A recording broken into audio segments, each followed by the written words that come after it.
Nascida em Wolfsburg, na Alemanha, a 11 de julho de 1975, em uma família de testemunhas de Jeová, Kátia foi ensinada desde a infância a ler a Bíblia e acompanhar os pais em sua caminhada religiosa. Mas, ainda no começo de sua adolescência, graças a uma amiga católica e a ajuda de um pastor protestante a jovem sentiu o desejo de levar à perfeição o seu batismo, entrando plenamente na Igreja Católica. O batismo das Testemunhas de Jeová, recorda Kátia, não é considerado válido pela Igreja, porque não é ministrado em nome da Trindade, mas tão somente em nome de Jesus. Nos anos 90, Kátia trabalhou na televisão e no cinema, realizando o sonho de tornar-se uma atriz famosa, seja na Alemanha, seja na Itália. Mas a sua carreira foi definitivamente interrompida porque, como ela mesma explica, Cristo me queria para si, e que eu vivesse e trabalhasse somente para Ele, e não para fazer carreira para a TV e para o inferno. Em fevereiro de 2002, estando em Berlim para o Festival Internacional de Cinema, aconteceu algo que mudou radicalmente a sua vida. Em visita à casa de alguns amigos, ela caiu num sono profundo, talvez por um desmaio ou pelo cansaço, indo parar em um pequeno quarto escuro. Naquele lugar, ela viu em torno de si muitas chamas que se elevavam do chão e começou a correr desesperadamente, sem achar uma saída. Foi uma experiência real e impactante do inferno, a qual, embora tenha durado alguns momentos, pareceu-lhe uma eternidade.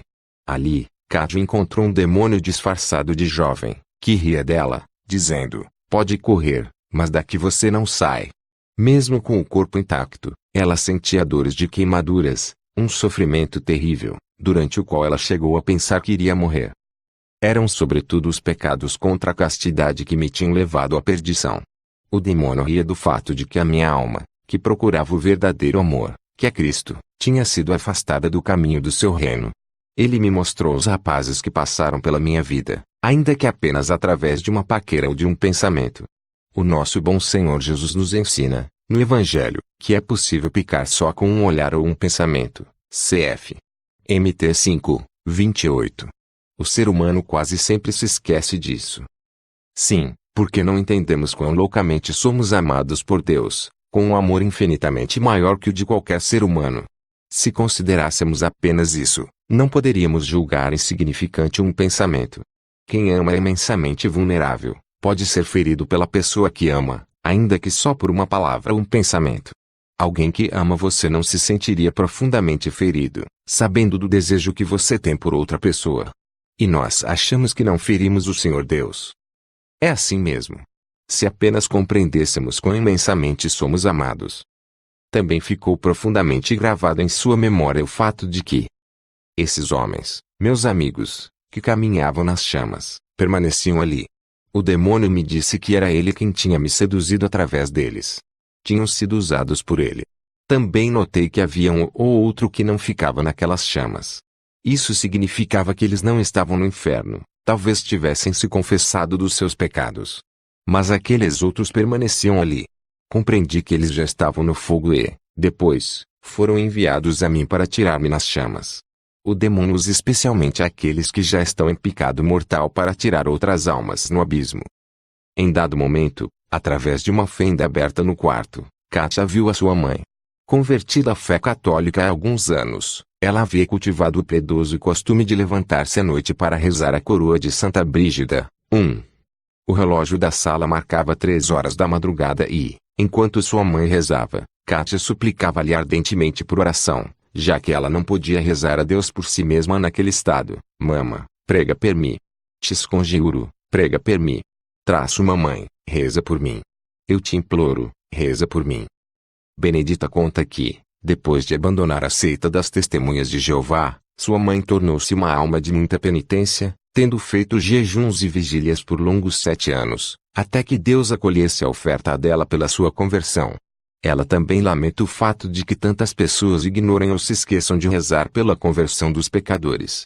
O Senhor me revelou, ela afirma, que, quando Ele salva uma alma, não o faz porque essa pessoa é especial, mas por pura misericórdia. Ele se comove com a oração, com os sacrifícios e com as lágrimas daqueles que imploram misericórdia e salvação para uma alma. Enquanto estava no inferno, a mãe de Kátia não a escutava, mas, mesmo assim, rezava pela filha, como sempre fazia, com devoção e amor maternais, uma oração que a própria filha recusava, porque, ela conta, para mim eram orações de fanáticos que, em vez de fazer bem, traziam má sorte. Presa naquele quarto infernal, todavia, ela entendeu que não ter ninguém para rezar por ela era uma verdadeira punição. Subitamente, então, ela caiu em si e se encontrou de novo em sua cama, imóvel, pálida, e com os lábios ligeiramente azulados. Os seus amigos estavam ali, espantados, enquanto ela tentava em vão pronunciar alguma palavra, experiência típica de quem acorda de um coma, comenta Soti. O que parecia não passar de um pesadelo, porém, fez a vida de Katia mudar totalmente de rumo. A experiência do inferno mostrou a Katia a contradição de sua vida. Enquanto se dizia católica, a atriz vivia afundada no pecado. Ela acreditava que o pecado não era algo tão sério e dava de ombros para a voz da sua consciência. Eu era uma pecadora que sequer me dava conta da própria condição. Porque o mundo repete a você que pecados não existem. Mesmo se declarando católica no papel, a atriz morava junto com o seu namorado, ignorando a gravidade do seu pecado e considerando o seu sentimento de culpa um fanatismo herdado das testemunhas de Jeová. A partir daquela noite, ela sentiu a exigência de uma mudança radical na própria vida, terminou o seu relacionamento e fez uma peregrinação a Medjugorje, juntamente com sua mãe, com o propósito sincero de consagrar a sua vida ao serviço do Senhor. Entre as várias formas de vida consagrada, Katia sentiu que a sua vocação particular era o deserto. Depois de uma experiência na África, no deserto geográfico, entendeu que o verdadeiro deserto que Deus lhe havia preparado era aquele da alma. A essa altura, ela decidiu aposentar-se, como Maria Madalena aos pés de Jesus, abraçando a vida eremítica e tomando para si o novo nome de Benedita. Foi assim que Katia abandonou definitivamente sua antiga vida para colocar-se aos pés do Senhor, a exemplo de São Bento, Santo Arsênio e Santo Antão, os quais têm em comum o fato de terem confiado em Cristo e se entregado completamente a Ele, sem pretensões, sem procurar títulos, riquezas ou fama, sem fazer muitos projetos e racionamentos, mas vivendo dia após dia a vontade divina. Sua vocação, Katia explica tê-la aprendido da sua experiência pessoal. A primeira vocação é o batismo, mas, depois, deve-se estar pronta a deixar tudo e todos, se Cristo chama, como chamou o jovem rico. A mim, depois de 7 anos de sacrifício e oração por parte de minha mãe, foi dada a graça de compreender que não basta ser batizada e ser católica no papel, para salvar-se.